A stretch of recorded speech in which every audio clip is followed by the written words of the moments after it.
Hello विद्यार्थियों, मैं रंजीता कौर ज्ञान वर्षा चैनल में आपका स्वागत है।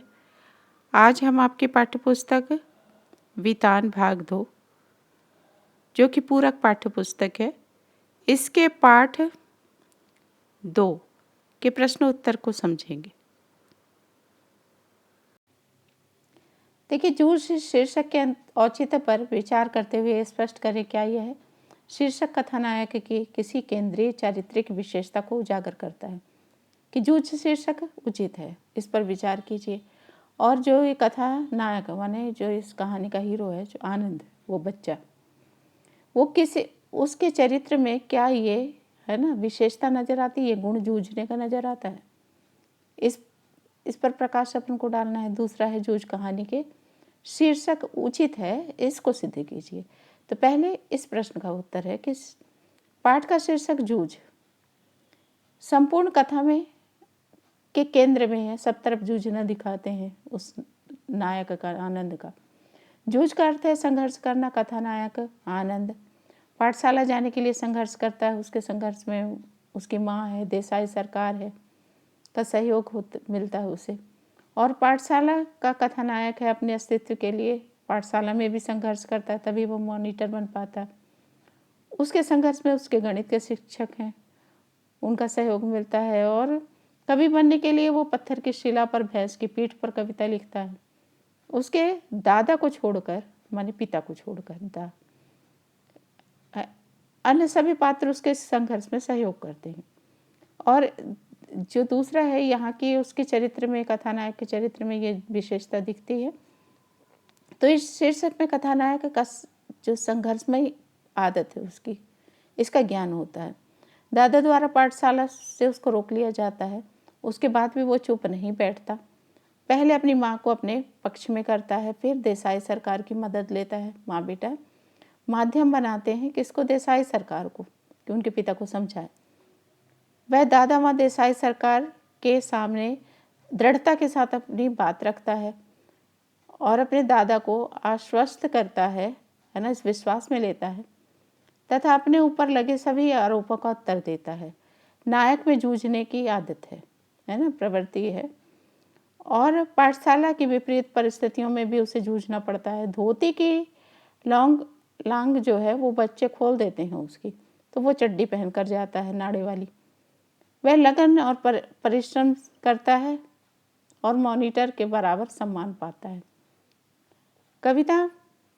कविता भी लिखने लगता है। ये इस प्रकार सब कुछ नायक की जूझ का ही परिणाम है। अब स्वयं कविता रच लेने का आत्मविश्वास लेखक में के मन में कैसे पैदा होता है, और भी कैसे प्रश्न आ सकते हैं जिनका उत्तर इस तरह होगा कि उत्तर है कि लेखक के मराठी भाषा के अध्यापक हैं सौंदलगेकर, और स्वयं कविता लिखते हैं। वे कक्षा में कविता पढ़ते समय सस्वर काव्य पाठ करते हैं, माने गीत के समान वो कविताओं को पढ़ते हैं।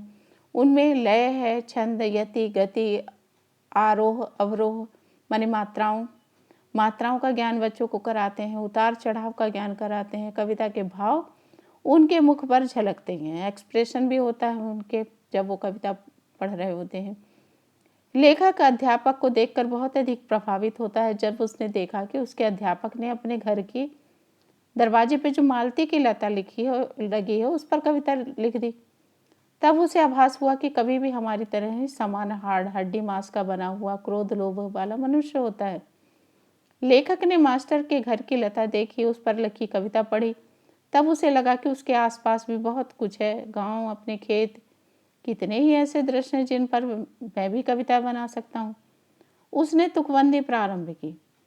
तुकबंदी का अर्थ होता है कि जो हम पंक्तियाँ लिखते हैं, जैसे ऊपर की पंक्ति में लास्ट की जो मात्राएं होती हैं, तो दूसरी पंक्ति में भी लास्ट में वैसी ही मात्राएं आनी चाहिए, उसे तुकबंदी कहते हैं। उसने तुकबंदी प्रारंभ की, उसे मास्टर का प्रोत्साहन मिला, सहयोग मिला। उसे 6वीं 7वीं के बालकों के सामने कविताओं को पढ़ने का अवसर मिला। पाठशाला के समारोह में उसे गाने का मौका मिला। तब लेखक के मन में यह आत्मविश्वास पैदा हो गया कि मैं भी कविता लिख सकता हूँ। अब है कि जो उनके अध्यापन के जो उनके जो ये सौंदर्यकर हैं, इनके अध्यापन की उन विशेषताओं को रेखांकित कीजिए जिन्होंने कविताओं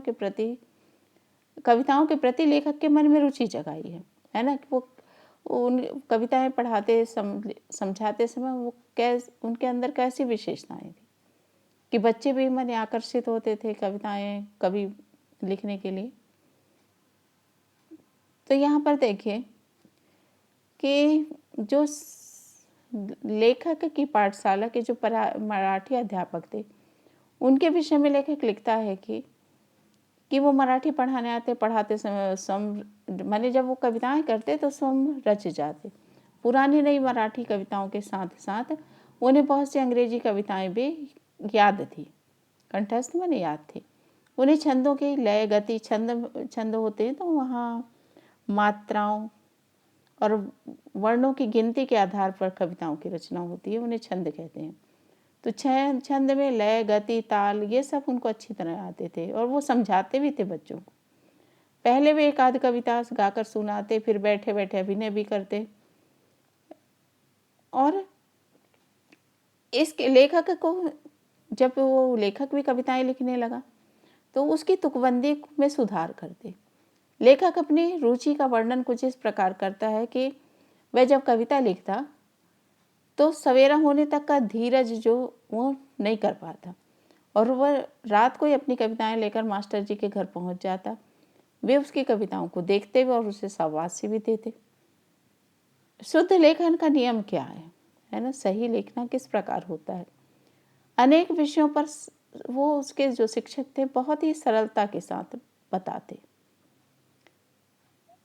और अलग अलग प्रकार के कविता संग्रह भी उसको लेखक को पढ़ने के लिए देते।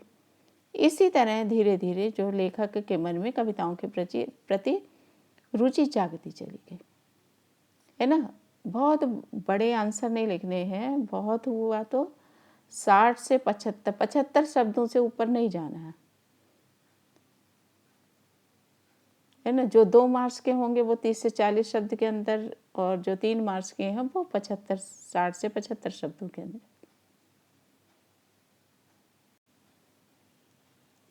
प्रश्न को पहले ठीक से अच्छे से समझा करें, तब उत्तर आसान होता है लिखना। तो प्रश्न है कि कविता के प्रति लगाव से पहले और उसके बाद, है ना, जब कवि जो लेखक है कविता नहीं लिखते थे तब, और जब कविता लिखने लगे तब अकेले में वो क्या महसूस करते थे। तो कविता के प्रति लगाव होने से पहले और बाद में लेखक की धारणा अलग अलग तरह की थी।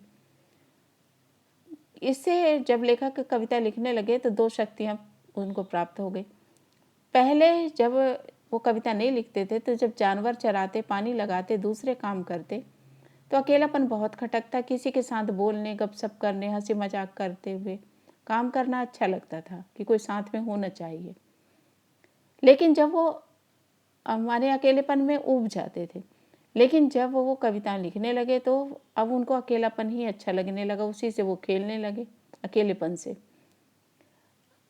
वो कहते थे कि जितना अकेला रहूं उतना अच्छा है, इसके कारण मैं कविताओं को ऊंची ऊंची आवाज़ में गा सकता हूँ, है ना, कोई रोक टोक करने वाला नहीं, ऊंची आवाज़ में गा सकता हूँ, उसके साथ एक्टिंग अभिनय भी कर सकता हूँ और कविताएं गाते गाते नाच भी सकता हूँ। कवि ने अपनी लिखी हुई कविताएं खुद अपनी ही चाल में गानी शुरू करी। आपके ख्याल में पढ़ाई लिखाई के संबंध में लेखक और दत्ता जी का रवैया सही था? वो जो सोच रहे थे वो ठीक था, लेखक और दत्ता जी, या फिर उसके पिता जो सोच रहे थे वो ठीक था? तर्क सहित उत्तर दीजिए। इसमें जो लाइनें इस संबंध में आई हूँ उसके बारे बताइए। तो हमारे विचार में पढ़ाई लिखाई के संबंध में लेखक और दत्ता जी का रवैया सही है। लेखक के पिता का रवैया गलत है, अनुचित है, सही नहीं है। लेखक ये सोचता है कि मैं पढ़ जाऊंगा तो नौकरी लग जाएगी और 4 पैसे आएंगे तो कोई वेब काम धंधा भी कर सकता हूँ, एकदम सही है। वह सोचता है जन्म भर भी खेत में मैं काम करूंगा तो कुछ हाथ नहीं लगेगा।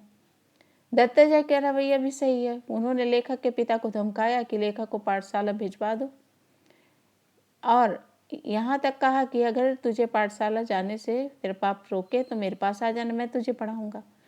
बहुत सही है कहा। लेखक के पिता पढ़ने लिखने के बारे में यह रवैया है कि तेरे ऊपर पढ़ने का भूत सवार है, मुझे मालूम है कि कौन सा बालिस्टर होने वाला है, मैंने कौन से ऊंचे पद पे तू पहुंचने वाला है, ये एकदम गलत है। वास्तव में वह स्वयं अय्यासी करने के लिए अपने पुत्र को खेती में झोंक के रखना चाहता है, इसलिए उसे पढ़ाई करने से रोकता है। और आगे है प्रश्न 6, दत्ताजी राव से पिता का दबाव डलवाने के लिए लेखक और उसकी माँ झूठ का सहारा लेते हैं, है ना, जाते हैं अपना एक प्लानिंग वर्क करते हैं तो झूठ का सहारा लेते हैं। यदि वो झूठ का सहारा ना लेते, है ना, उनको ना लेना पड़ता तो आगे क्या होता, अगर वो झूठ ना बोलते तो आगे का घटनाक्रम क्या होता, अनुमान लगाइए। लेखक और उसकी माँ दत्ताजी राव से पिता पर दबाव डलवाने के लिए कहते हैं, पर साथ ही अपनी समस्या रखने के बाद वो ये भी कहते हैं कि हमने यहाँ आकर ये बातें आपको बताई, ये बात मत बताना, नहीं तो हम दोनों की पिटाई हो जाएगी। माँ अकेली साग भाजी देने आई थी, यह बताना, तो यहाँ वो झूठ बोल रहे हैं। और ऐसा ही झूठ लेखक की माँ अपने पति से बोलती है कि जब वो आते ही माँ ने, दादा माँ ने उसके पिता से कहा, नहीं, पिता ने माँ से कहा कि साग सब्जी, जो साग भाजी है वो हरी सब्जियां दे के आते होंगे देसाई सरकार के यहाँ, तो साग भाजी देने देसाई सरकार के यहाँ गई थी क्या, है ना। उन्होंने कहा कि, वो कहती जब मैं देने गई थी तो सरकार ने कहा कि बहुत दिनों से तेरा मालिक मैंने तेरा पति नहीं दिखाई देता, खेत से आ जाने पर जरा इधर भेजना, ये भी झूठी बात थी। यदि इन दोनों झूठों का सहारा नहीं लिया होता और यह बता दिया होता कि हम दोनों माँ बेटा दत्ता राव के यहाँ गए थे और ये योजना बना कर गए थे, तो उसका दादा है वो बहुत नाराज होता, दोनों की पिटाई कर देता।